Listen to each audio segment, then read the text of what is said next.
Pessoal, a nossa aula de hoje é sobre população e amostra. Aqui a gente ainda vai continuar uma parte que é mais teórica da estatística, mas antes de começar a falar propriamente sobre o que é população e o que é amostra, nós temos que ver alguns conceitos que estão relacionados com essas duas definições, ok? Então a gente vai começar vendo o conceito de variável. Variável é o conjunto de todos os resultados possíveis para um determinado fenômeno, como por exemplo, para o fenômeno gênero, eu tenho as respostas masculino ou feminino. Para o fenômeno número de filhos, eu tenho as respostas 0, 1, 2, 3, 4, 5, 6, 7 ou N filhos. Para o fenômeno estatura, a gente tem uma infinidade de valores possíveis, né? Porque é a estatura de uma pessoa. Se eu estou em uma sala de aula e vou ver a estatura de 40 alunos, eu vou ter vários resultados. Então, nesses casos, a gente define um intervalo numérico para essa variável. Por exemplo, eu vou fazer o levantamento lá das alturas dos meus alunos, porém, quando eu for apresentar isso, eu vou apresentar em intervalos, como, por exemplo, de 1,65 a 1,70, de 1,71 a 1,75, de 1,76 a 1,80 e assim por diante. Ok? E existem tipos de variáveis, mas quais então são esses tipos de variáveis? Bom, então eu tenho duas classificações, dois tipos de variável, a qualitativa e a quantitativa. A qualitativa é aquela quando os valores da variável ela é expressa por atributos, por características, como o gênero masculino ou feminino, que eu falei no slide anterior, ou também cor da pele, branca, preta, parda, amarela.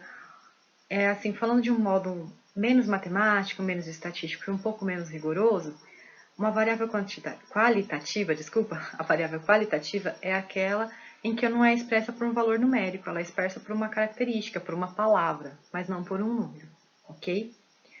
Já a variável quantitativa é aquela que seus valores são expressos numericamente, como o número de filhos, idade de alunos, faixa salarial, altura, tudo aquilo que eu for expressar por meio de números é uma variável que eu chamo de quantitativa, tá bom? A variável quantitativa também tem duas classificações, a contínua e a discreta. A contínua é aquela que ela pode assumir teoricamente qualquer valor entre dois dados, por exemplo, a altura. Quando eu dei o exemplo no slide anterior, que eu falei da altura dos alunos, eu disse que eu ia classificar por intervalos, por exemplo, de 1,65 a 1,70. Então, nesse primeiro intervalo, a altura pode assumir qualquer valor ali dentro. Se eu disse que tem dois alunos que têm uma altura entre 1,65 e 1,70, pode ser qualquer valor ali no meio. Eu só estou dando essa informação, mas não estou expondo diretamente qual é. Por quê? Quando a gente tem muitos dados, e esse tipo de dados, por exemplo, a altura que vai mudar, cada um pode ter uma altura diferente, porque um pode, dentro desse 1,65 e 1,70, um pode ter 1,65, 1,65 meio, 1,66 e 2, e por aí vai. Então, a gente tem várias classificações aí no meio. Então, ele pode assumir qualquer valor aí no meio. Isso é a variável quantitativa contínua, ok? Depois, a gente tem a quantitativa discreta, que é aquela que vai ser dada por um número discreto, tá? Então, ela não é aquela que eu vou dar, que ela não pode assumir qualquer valor entre dois dados. Por exemplo, o número de alunos de uma escola. Eu posso até falar que aproximadamente tem X alunos, mas se eu for ter uma pesquisa, eu vou ter que falar, olha, aqui tem 400 alunos. Então, é um número exato, como idade, por exemplo. Você tem 13 anos, você tem 14, e assim por diante, tá bom? Então, a discreta ela é um número, ela é expressa por um número sozinho, e a contínua ela é expressa por um intervalo, para ficar mais simples de entender, ok? Então agora a gente vai falar sobre população. O conjunto de todos os entes, seres, pessoas, objetos ou qualquer coisa que possua algo que os caracterize, uma característica em comum, é chamado de uma população estatística ou de universo estatístico. Isso lembra muito uma definição que vocês viram lá no primeiro ano do ensino médio, que é a definição de conjunto, que é uma coleção qualquer de objetos, e a gente também determina sobre uma coleção que tenha uma característica em comum. Então, para ser determinada população, tem que ter uma característica em comum, tem que ter algo que os caracterize. Por exemplo, a população brasileira. O que caracteriza a população brasileira? São todas as pessoas que vivem, que moram no Brasil. Isso é uma característica e nós temos uma população. Todas as pessoas que moram no Brasil pertencem a essa população. Outro exemplo, os estudantes que estudam na ETEC constituem também outra população. Eu encontrei uma característica que eles têm em comum. Então, isso é uma definição de população. E aí, como em qualquer estudo estatístico, ou qualquer estudo, né? A gente tem em mente que quando a gente vai pesquisar uma ou mais características de alguma população, a gente tem que ter um critério para constituir essa população, que seja válido para qualquer pessoa que está nesse conjunto, que está nesse grupo. Por exemplo, quando eu pretendo estudar, fazer uma pesquisa com os alunos do ensino médio de uma escola, o que eu tenho que ter em mente?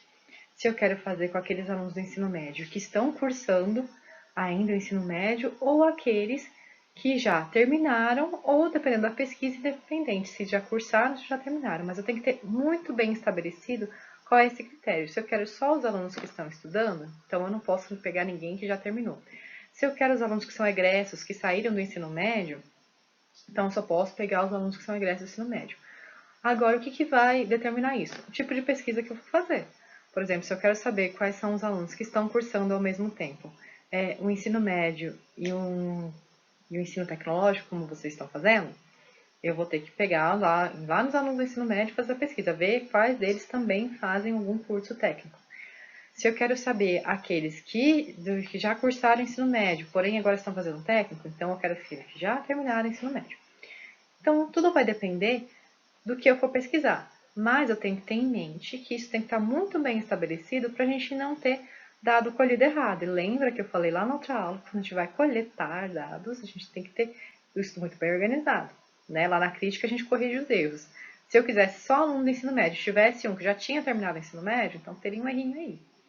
Mas, falando de maneira simples e resumindo um pouco, isso eu tenho que ter, para ter uma população, eu tenho que ter uma característica que define essa população. Ela tem que estar bem definida, bem clara, quando a gente vai estudar isso, quando a gente vai coletar os dados da pesquisa também, ok?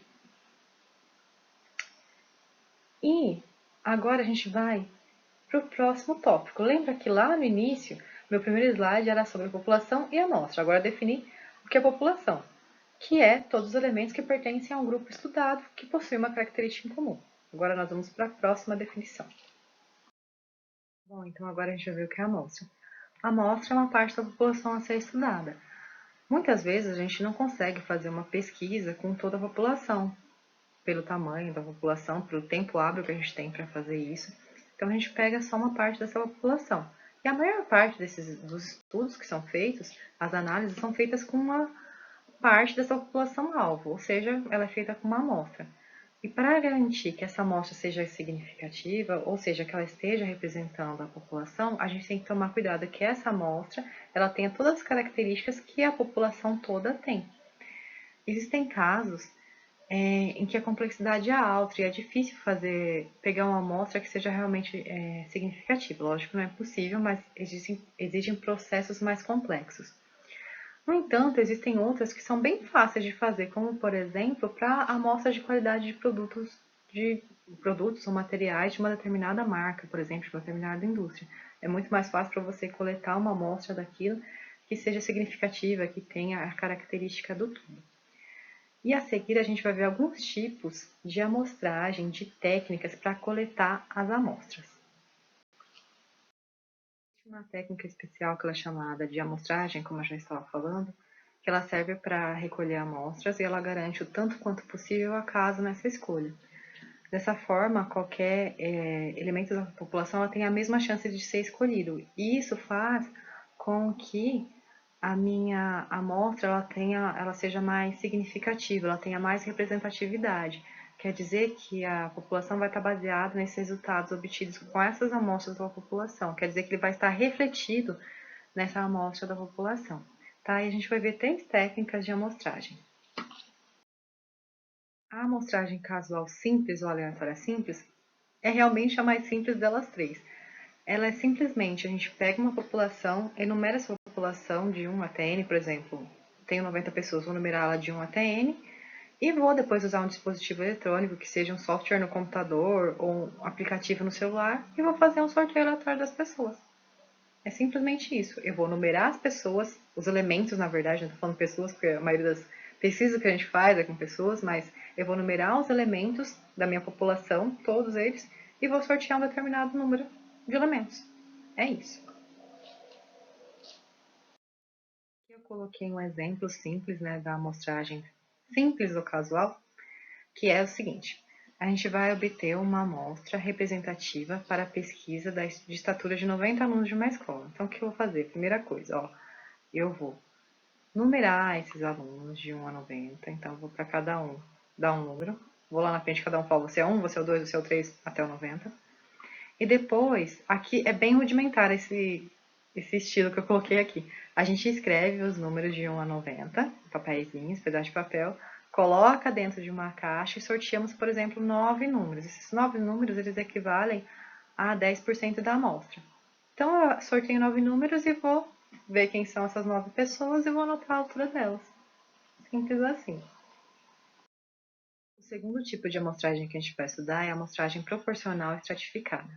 O que acontece? Muitas vezes as populações elas se dividem em estratos, em subpopulações, com características específicas. O que seria isso? Por exemplo, homem, mulher, faixa etária, lugar onde mora. Todas essas características, elas acabam dividindo a minha população toda em partes. Essas partes é o que a gente chama de estrato. Por exemplo, se eu fosse fazer uma pesquisa sobre a pavimentação de uma cidade. Geralmente, independente da cidade, as ruas do centro, próximas ao centro, são melhores pavimentadas, enquanto as ruas dos bairros nem tanto assim.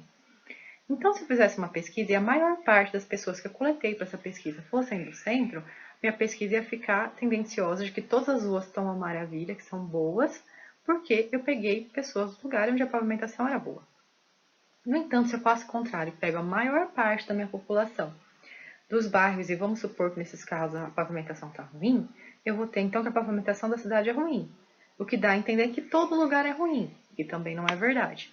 Então, por isso, eu tenho que tomar cuidado quando eu for fazer uma pesquisa, para que eu pegue proporcionalmente, né, o mesmo tanto da população que está no centro, o mesmo tanto da população que está no bairro. Então, isso tem que ser proporcional. Para quê? Para que eu tenha uma pesquisa que diga a verdade sobre aqueles fatos.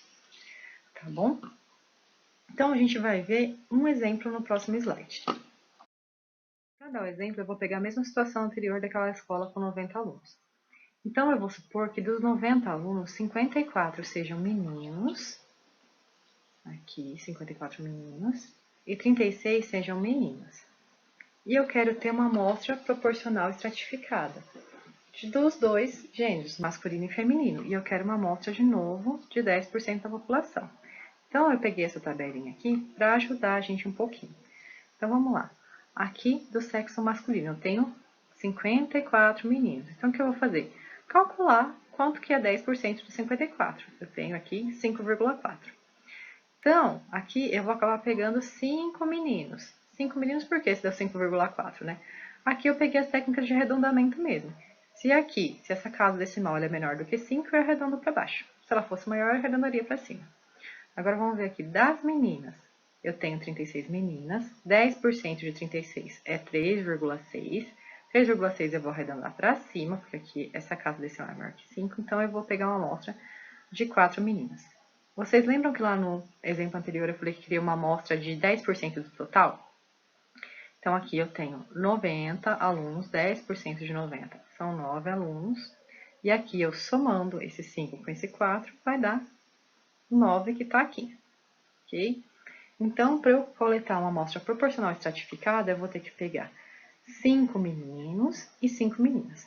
Aí, eu posso fazer daquela mesma forma anterior. Eu vou numerar os alunos de 1 a 90, só que de 1 a 54, eu vou ter os meninos. Então, dos números 1 a 54, eu vou dar só para os meninos. E de 55 a 90, eu vou dar só para as meninas. Aí, aqui eu só fiz um exemplozinho assim, de números aleatórios que a gente poderia ter sorteado. E a gente foi pegando as pessoas, os meninos e as meninas. Então, o primeiro número foi 57, então primeiro eu sorteei uma menina. Então, aqui eu tenho uma menina. O segundo foi 28, aqui eu tenho um menino. O terceiro foi 90, então aqui eu tenho uma menina. O quarto foi 80, mais uma menina. O próximo foi 22, agora eu tenho 2 meninos e 3 meninas. O outro foi 56, então eu tenho 4 meninas, eu já fechei aqui o número de meninas. Tá ok. Agora vamos lá. Sorteio 79. Por que ele tá riscadinho? Porque ele não vai entrar, porque ele seria equivalente a uma menina, mas eu já sorteei todas as meninas, então não quero esse número. O próximo número sorteado foi 53. Tá aqui, entra para os meninos. O próximo foi 18. Tá aqui, entra para os meninos de novo. Sorteei, vamos supor lá que o meu dispositivo sorteou 53 de novo. Então, não vou usar também, porque ele já foi sorteado aqui, ó. E aqui, por último, sorteei o 3 e agora completei. Agora eu tenho 5 meninos e 4 meninas. E tenho minha amostra proporcional estratificada.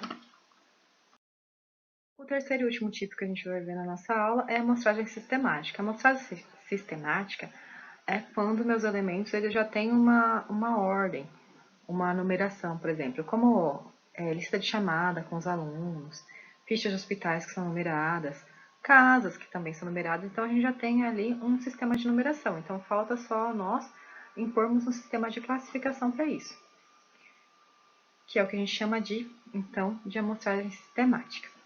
E aí, por exemplo, no caso de uma linha de produção, o que a gente pode fazer? A gente vai ter lá que os elementos saem, por exemplo, de 20 em 20, de 10 em 10, para ficar mais fácil. Então, o que eu faço? A cada 10 produtos que saem, eu retiro um para minha amostra. A cada mais 10 que saem, eu retiro um para minha amostra. A cada 10 que saem, retiro um para minha amostra. Desse jeito, estou colhendo 10% dos elementos que estão sendo produzidos ali. Porque aqui nesse caso, eles não são numerados, mas eles já têm algum tipo de classificação, algum tipo de ordenação. Então, sempre que eu tenho algum tipo de ordenação, eu posso usar a amostragem sistemática. Então, a gente vai ver agora um exemplo. Bom, vamos ver esse exemplo. Vamos supor que uma rua contém 900 prédios, dos quais eu quero ter uma amostra com 50 prédios. Nesse caso, eu posso usar o seguinte procedimento. Eu posso pegar 900 e dividir por 50, que vai dar 18. Então, por sorteio casual, eu vou escolher um número entre 1 e 18, o qual vai indicar o primeiro elemento a ser sorteado para a amostra. E os demais vão ser considerados de 18 em 18, por isso que eu peguei e dividi esses 900 por 50, que deu esses 18 aqui. Então, por exemplo, se o primeiro número sorteado for 4, então eu vou ter que a primeira amostra que eu vou pegar é do quarto prédio. Para o segundo prédio, ao invés de eu fazer um novo sorteio, eu pego e só somo 18, que vai dar 22. Para o terceiro, somo 18, que vai dar 40. Então, cada passo a gente vai somando 18 ao valor anterior até que a gente volta para o início da rua. E é isso. Essa foi a aula de hoje. Ela foi um pouquinho mais longa do que as minhas outras duas aulas, mas a gente tinha um pouquinho mais de teoria. Qualquer dúvida é só me procurar, tá? Obrigada.